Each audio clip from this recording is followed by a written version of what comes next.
Hello, my fellow seekers. Welcome to Into the Work, therapy for empaths, seekers, and the intuitively driven, where you have front row seats to therapy sessions and expert interviews that will help you define the important work that you're here to do. So I guess you actually have something better than front row seats. You practically have a seat on my couch. That's right, you will have unrestricted access to actual sessions with real people, exploring real life issues. You will continue to be inspired by powerful conversations with experts and healers that might just share exactly what it is that you need to hear to get unstuck. I am Michelle Pauverman. I am a recovering people pleaser and former anxiety-driven empath, turned now mostly grounded psychotherapist and intuitive coach. I have been helping people for almost 20 years manage their limiting beliefs and anxiety to finally stop the self-sabotage and step into their gifts. I created this podcast, Into the Work, to give you a place to learn more about yourself and give you actionable strategies to finally move those roadblocks holding you back so you can go for what you want. Above all else, my hope is that this podcast is a catalyst for your awakening. If you're listening, you've already taken a step towards getting off of autopilot, and our next steps together will be taken episode by episode, waking you up to the possibilities, the new ways of thinking and being, so that you can stretch into that next level of your story. The spark has already been lit, and my friend, this is a journey from spark to brilliance. So together, let's light a fire. Hi there, welcome back to the show. Today we're talking about conflict, and conflict is hard. I know that conflict is hard.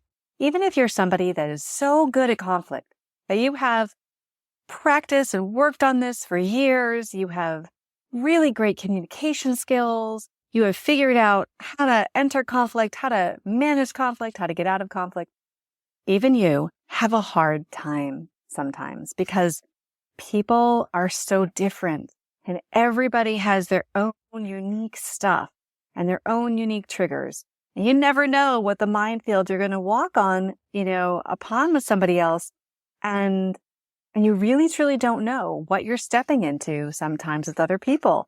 What they're perceiving and how they're experiencing something is so different than what you intend. So our goal today is to help you understand what your work is in conflict, what your own work is, to understand your kind of style of response, and to also know when to walk away, which is really hard, and how to walk away in a way that feels right. And for some of us, when I say conflict is hard, that's a massive understatement. Some of us, we do not do well in conflict. Conflict is scary. It is mind-boggling. We let it overtake our lives. We spiral. So there are really massive spectrum here that you could fall on when it comes to how you show up. I'm actually also going to share with you an important nugget of truth that might just change how you're able to show up in your work while managing conflict. In fact, there are 2 questions you can ask yourself that might just change your life if you let them. It might change how you show up in conflict. But first, let me tell you about my own work and the way that I used to manage conflict, because maybe you can relate, and this will be mind-blowing in terms of you also understanding yourself through this story, or perhaps you can at least see what my process is so you can understand your own in a different way. So for starters, you may already have heard of these 3 old trauma responses that can trigger us in conflict. The first is fight. This is what happens when you are triggered. Somebody steps in it on one of your buttons, you get triggered, and you sharpen your tongue and you are immediately ready for battle. You can feel that building up in your body before it starts to spew out. You are quick with your tongue. You're quick with the words. You kind of can come at somebody. You can turn it around quickly. You're somebody who responds, or I should say reacts, not responds, because it's not a response. It's really a reaction. And it's your defense reaction. And when you're in that place, you can go there pretty quickly. Where some of us, in order to find the words, need to go away first. We need to leave the situation, mull it over for a day, think about the right words we want to say, build up the courage, right? And come back. That's not you. When you're somebody whose defense response is to fight when triggered, I want you to keep that in mind while we talk today, that is what's happening for you. The other one is flight. You've heard of flight. And I'm going to bring in freeze here as well. Freeze is one of them. I'm going to combine these two because they're very similar in when it comes to conflict. So the flight part is that you avoid conflict like the plague. You can smell it coming from a mile away. You are super sensitive to it. You want to get out of the situation as quickly as possible. You may even literally physically avoid the situation. You may ghost somebody versus deal with them. You might do things where you sort of suddenly disappear. You are not showing up for the conversation very easily or very comfortably. Another aspect to this can also be almost freezing up, almost leaving the body. We call it dissociating. That almost like when somebody is talking to you and maybe there's conflict, or you're in a situation where you're supposed to respond, you're supposed to have a response, you honestly can't even access yourself. You can't access your thoughts. You can't access what you can say to navigate yourself out of the situation. You're honestly feeling like either blank or just sort of out of your body, and you're nervously talking and you're just trying to get out of there. You're trying to do the flight. So we'll call that flight freeze. The third one is the fawn. And this one has become more popular over the last few years, but certainly it is real and it is my go-to. This is literally my expertise. So the fawn is when there's conflict, you're triggered and you become very anxious. And your anxiety is to get that other person. You're trying to manipulate the situation or the person in such a way that they will like you, they will be endeared to you, they will want to help you. In order to make the conflict stop, I have to get them on my side. In order to make the conflict stop, I need to manipulate the situation or the person to like me, so they'll want to reciprocate. They'll think, oh, she's a really nice person. I'm not going to be mad at her anymore, right? Or she's so great. I gotta do X, Y, and Z for her instead of, doing this thing that I was going to do. I'm going to change my behavior for her, and then I'm going to be better. And so we fawn because we do it in hopes to receive that love that we want, or that attention we want, or the resolution that we want. Now, I want you to consider, out of those situations, what is your go-to when you're faced with the discomfort of conflict? And even if you're really good at conflict, what was your go-to before that? This is something that we have honed in on our whole lives. It's usually definitely stuff that has been programmed based on our experiences, and you will have your own unique spin. So I want, for a moment, for you to imagine this. This is my story. That was my story in terms of how I suddenly became very, very, very aware that I had a significant boundary issue. This was a real long time ago. It was over 10 years ago. But at the time, my husband and I were embarking on our first home improvement project. And if you know me, you might have heard this story. You might have witnessed it, or I told this in a video that I did a while back. And actually, I was talking in this video about conflict and sharing this story, and I got a ton of responses from people who related. So that felt good. But here we go. So my husband and I were embarking on our first home improvement project.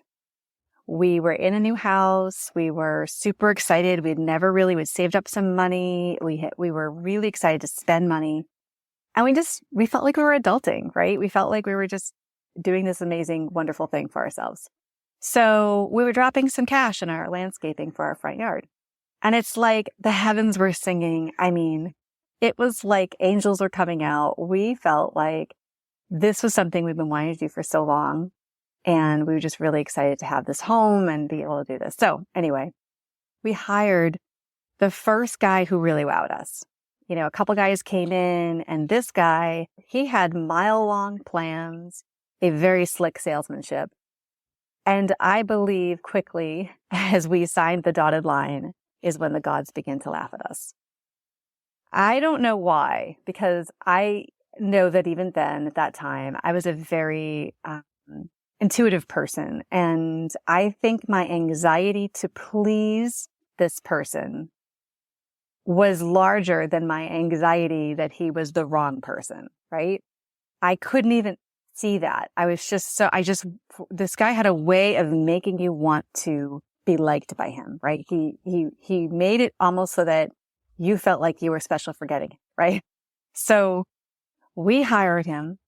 And when I tell you he lied, he stole, and he manipulated us on the first day, we never had time to process our feelings about what had just happened, because the next day there were 5 new lies. And every time we would try to wrap our brains around like, what is happening? And we'd try to come up with a plan of how to deal with it. Something new would happen. It was like our worlds were spinning. He just kept manipulating us. So it was like, he was so slippery. It was hard to put our fingers on certain things, but he was literally lying and charging us prices that were outrageous and lying about what he was putting in and what he wasn't doing. Let me give you an example of this madness so you can understand how I might have been triggered. A few days into the project, really it was just a couple days, I caught him digging up 8 to 10, maybe even more, of our plants from the backyard. He had told me those would be really great for the front yard. And I was like, oh, wow, okay. I really want the front yard to look good, and we'll go back and do the backyard later. So sure, go ahead and move them if you want to, if that makes sense to your plans. Quote unquote, I trust you. Well, guess what he was doing? He was loading those plants into the back of his truck. He was just taking and stealing all my plants from my backyard and putting them in his truck. And when I walked out, I said, whoa, whoa, whoa, what are you doing? He said, oh, I didn't know you wanted these. Like he was a naive child asking for forgiveness for such an honest mistake. Oh my goodness. When I tell you, our heads were spinning. I had never really come across somebody that was such a snake. Weeks in, we were drunk on anger, totally overwhelmed with my sleeplessness. Every day there was some new issue, some new lie. My husband and I were like out of our minds. I did find out in that process too that my husband also has certain circumstances in which he has a harder time with conflict than others. But we would try to wrap our brain around something again, and there'd be more the next day. So my nervous system was so taxed. It was so overwhelmed. I couldn't like stand in my power. I couldn't say, no, enough's enough, you're out. I couldn't fire him. I couldn't stand in my power and put down the line. What did I do instead? I, being the expert fawner that I am, I bought them all ice cream sandwiches. And what did he do in true narcissistic form? Because he was a true narcissist. He asked me, hey, hun, if you're running out later, could you also stop off and pick us up some coffee and donuts at Dunkin's for him and the guys? And no, he did not offer to pay. And no, I'm not making that up. I wanted to scream at him when he said that. I literally felt my face turning bright red. I did not know how to deal. The only way I knew how to manage this horrific feeling was to try to manipulate the situation in my favor. This is fawning. When we try to get the person in conflict with us to like or love us, so hopefully, therefore, it'll end the conflict and get what we want and reciprocate goodwill. Like, surely he'll be like, wow, what a good person. Let me do the same for you. Because that's how humans should work. The experience was monumental. For me, it meant that I had to learn how to stop handing out ice cream to people and start using my voice and standing in my power. And when the dust settled, I made a commitment to understanding myself better, to understanding what the hell just happened, Like, what the F just happened? Why is this smart, intelligent mental health therapist, by the way, that was very shameful, could feel so incapable of setting a boundary with this kind of person? So understanding how you show up when you are triggered is so important. Me understanding that about myself, understanding that that is my process, that's what's happening in my nervous system, allowed me to set me free, to allow me to start tackling it, to understanding it made me understand what I needed to do differently. So anytime you catch yourself feeling reactive to someone else's words or behaviors, you have an opportunity to learn about an old wound or a painful limiting belief that you have. These defensive emotions are cues to your shadow work that needs your love and attention. And that is what is your work, is to pay attention, to show up and be curious about your reactivity, to understand when I become enraged, or if you're in fight, if I disappear in flight, if I try to fawn, if I do these things and recognize what is my pain, it's time for me to really look at what's my stuff. What are my limiting beliefs around this? What are my cues that tell me that my own shadow work needs attention? Looking back, can you remember a conflict you had with somebody that is an example of how you can be triggered in that conflict? Can you see a familiar pain that came up for you? Can you see how you showed up? Which sort of trauma response you carry within you as a likelihood of a reaction? No matter how you're triggered when responding to conflict, your reactivity keeps you from the clarity and compassion that you probably desire. Here are a few very important things to keep in mind. First, if you are having conflict with somebody else, it is highly likely that you are actually in conflict with your own triggers, with your own demons, right? Your own past stuff, shame buttons, things that really you've been holding on to deep down inside. And likely the person you're in conflict with is as well. So let me say this again. You are in conflict with your own shit. You are in conflict with your own stuff, and they are in conflict with theirs. Then what happens is you start blaming each other for creating the pain. Now, the problem here is that many of us become reactive to the words and actions of others without recognizing our old wounds. Our old wounds create insecurities. So somebody can have an old insecurity of perhaps, people are always trying to take away my power. They never believe in me. They never show appreciation, or whatever your old wound is. And then someone comes around and just says something that in their defense, their intention was not what was received. It was not what was interpreted at all. And then you have conflict. Now, these wounds and insecurities make an elevator-sized button that's just waiting to be pushed. This is why someone can say and do the same thing to 4 different people and still get 4 distinctly different reactions. What I said to one person could mean nothing.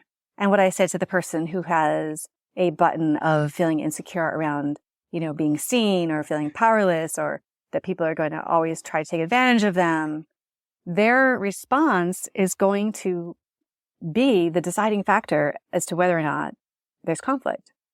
So it is our triggers that make us feel the way that we do. Those damn buttons play a huge role in how we feel and perceive the situation.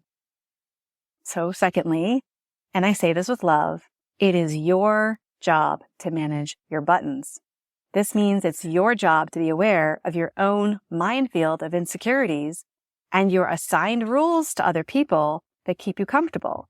You may want other people to follow certain rules of engagement, how they can talk to you, how they can act, what they can say or do, what behaviors they can have that won't trigger you. But you can't control other people's thoughts, feelings, behaviors, though how they talk, how they speak. There's all these things these are rules you play by because of your wound, right? You show up behaving that way, saying and doing those things because that's how you've been training yourself but somebody else has not, and they don't know they're stepping in on it, right? So finally, when you're in conflict with somebody, try asking yourself these two questions. Now, these are big ones I mentioned in the beginning. One, I want you to ask yourself, how am I contributing to the problem? How am I contributing to the problem? And I really want you to be able to come up with something in it. Because if your go-to is like, it's not my fault, it's everybody else, then you are not being honest and you're not taking responsibility. We are co-creators. We co-create together.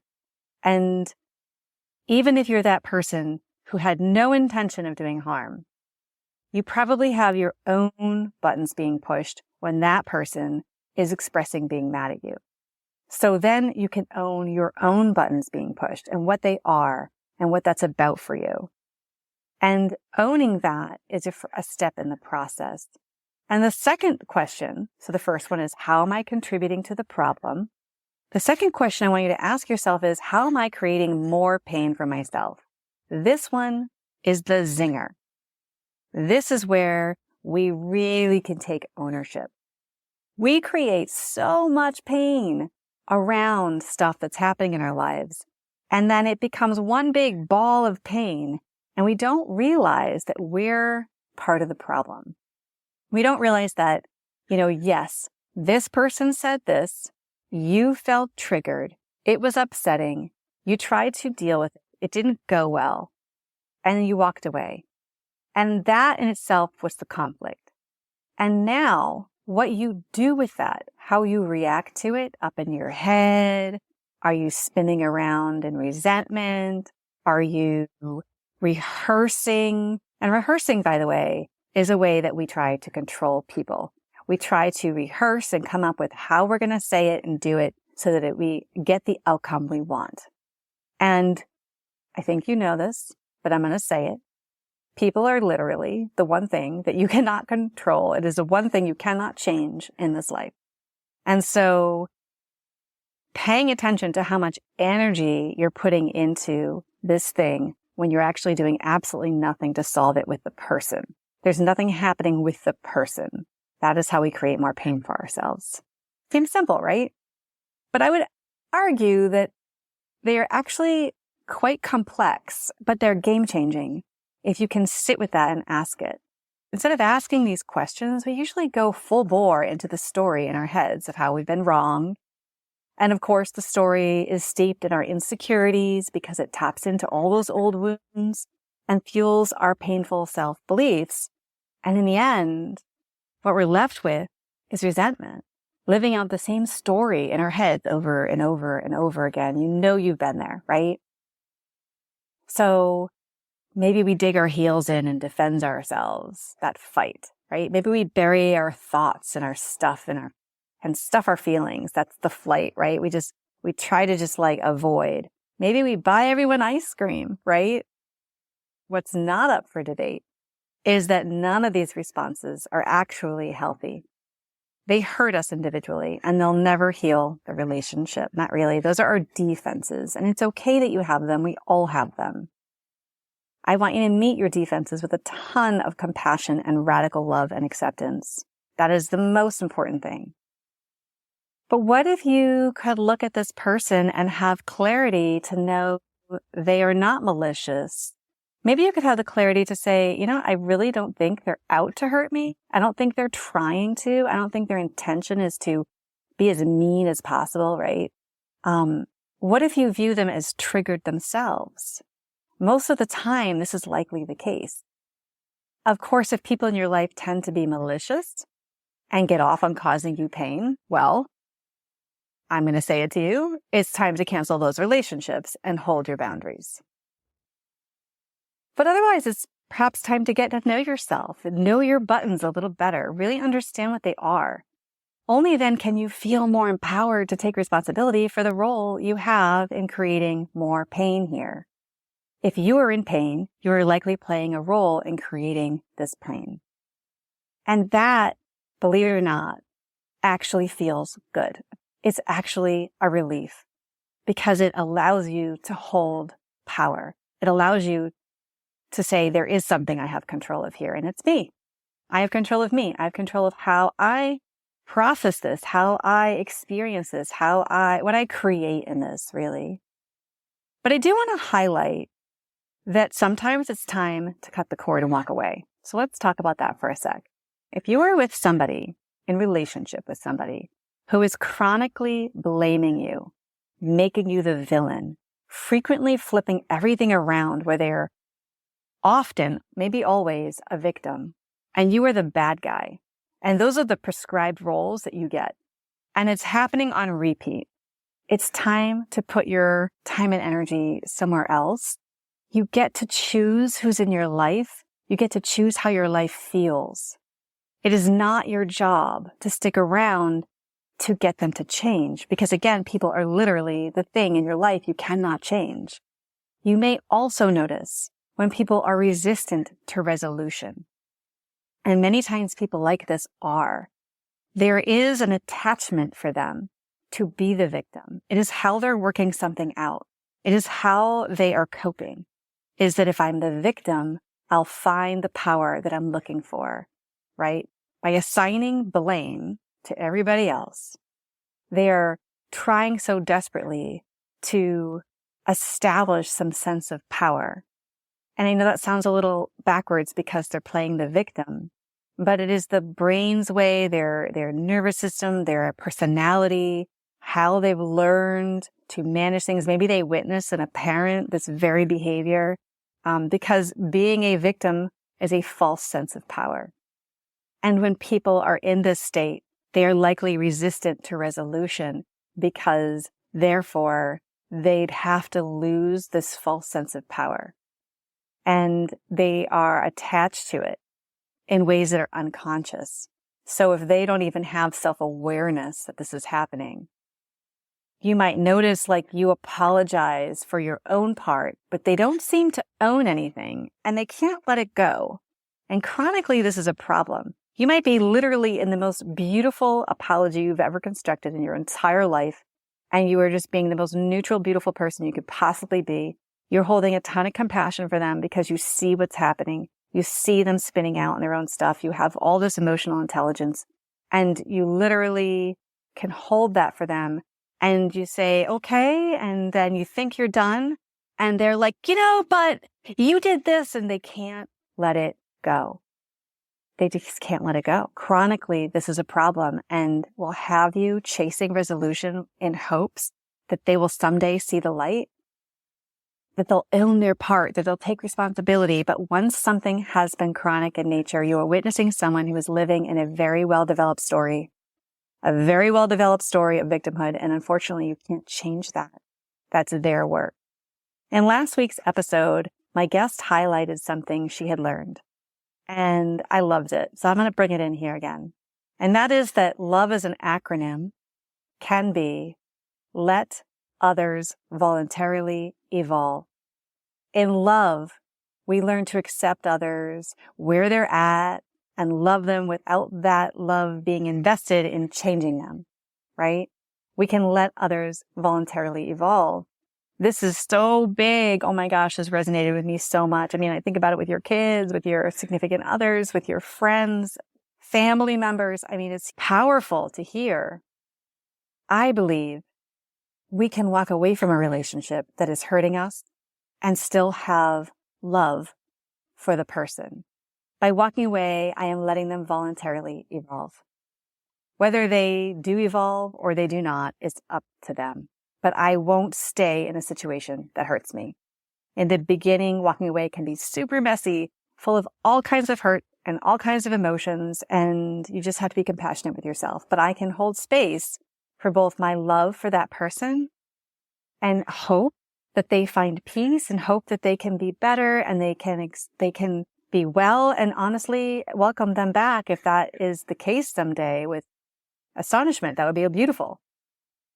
But my love for myself and my own quest for peace is also held. I can hold space for both, and that it's very important that you hold space for both. That's the lesson, that I can love a person and let them go and hope the best for them. I hope they find peace, and I also hold in very high regard my love for myself or your love for yourself and your own quest for peace. The hard truth here is that you can't get other people to do their work. You are responsible for yourself. Sure, it's true that other people behave badly in their own triggers and stories, but you must be brave enough to communicate your needs. Setting this boundary is a part of your work. It's a part of soul work. It was my soul work to step up and recognize I have to change this. I can't become who I want to be and be stuck in the friction of this fear-based response to life, right? To things happening that make me uncomfortable.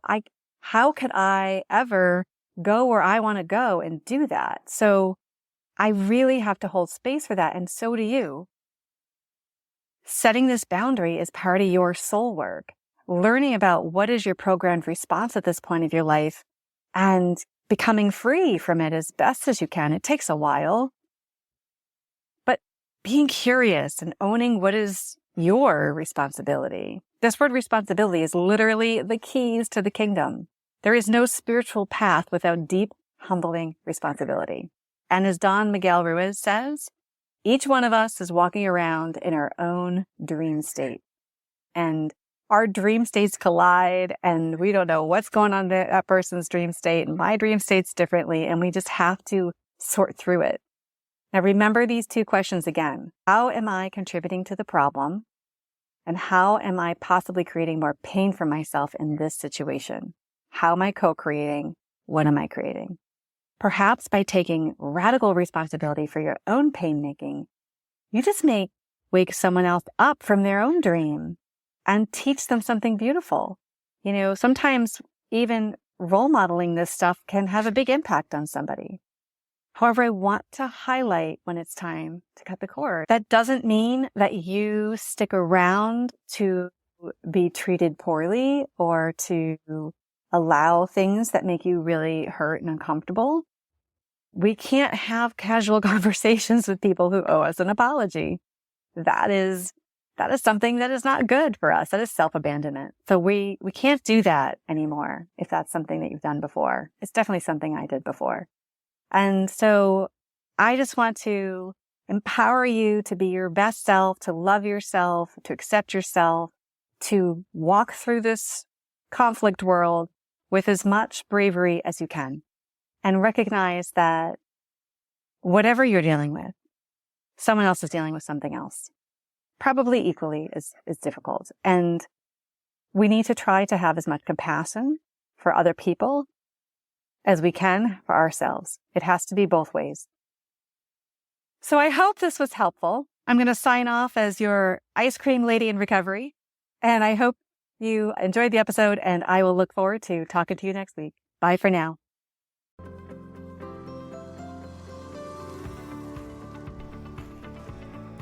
Thank you for listening to Into the Work Therapy for Empaths and Seekers. Don't forget to grab your free gift, your Shadow Work Transformation Bundle at michellepoverman.com. I've included everything you need to get started to break through the patterns of self-sabotage and finally start to heal the parts of yourself that are getting in the way of truly reaching your potential.